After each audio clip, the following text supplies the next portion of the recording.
नमस्कार मित्रों, जय श्री कृष्ण, जय श्री राम, हरिओम। आप सभी दर्शकों का एक बार फिर से बहुत बहुत स्वागत है हमारे YouTube चैनल पर। आज मैं आप लोगों को खजाना प्राप्ति करने का सबसे सरल आसान विधि बताऊंगा। मित्रों, किस्मत का धन या गड़ा धन खजाना सिर्फ उन्हीं को मिलता है जो कि छल कपट से परे होते हैं या जिनके पूर्वज उनके लिए धन खजाना छोड़ करके गए होते। कहते हैं कि यदि आपकी किस्मत में गड़ा हुआ धन लिखा है तो वह कहीं पर भी हो आपको खुद ब खुद मिल करके आपके पास आ जाएंगे, आपको मिल जाएंगे। तो यह जो वीडियो है 3 से 4 मिनट के बनेंगे। आज के वीडियो में मैं आप लोगों को जो जानकारी बताऊंगा, जमीन में दबा हुआ धन प्राप्त करने का सबसे सरल आसान विधि बताऊंगा।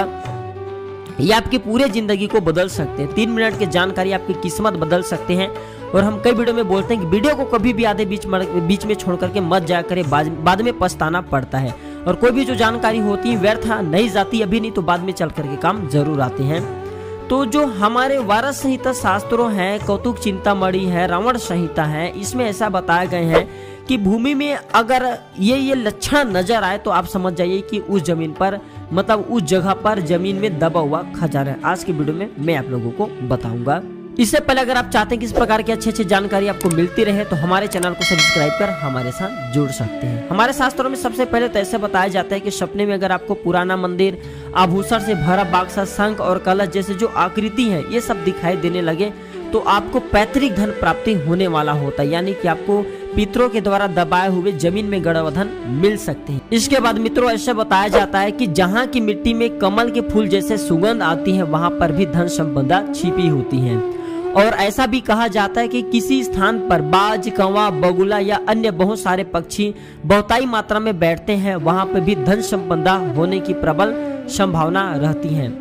जिस भूमि के आसपास जल नहीं होता फिर भी वो अगर भूमि गीली दिखाई देती है तो समझ जाइए निश्चित रूप से वहां पे भी जमीन में गड़ा हुआ धन है। या जिस जमीन के आसपास में काले सर्प बहुत ही ज्यादा मात्रा में घूमते हुए दिखाई देते हैं तो उस पास जो वो जगह है वहां के आसपास में जमीन में दबा हुआ धन होने का संभावना रहता है, ऐसा हमारे शास्त्रों में बताए हैं। इसके बाद मित्रों कहते हैं कि अगर आपकी किस्मत में या आपकी कुंडली में दबा हुआ धन लिखा है तो निश्चित रूप से प्राप्त हो जाते हैं। ऐसा बताया जाता है कि जहां सांप, नेवले या गिरगिट निकलते हैं या उनके बिल हो वहां पर भी गड़ा धन होने की संभावना बताई जाती है।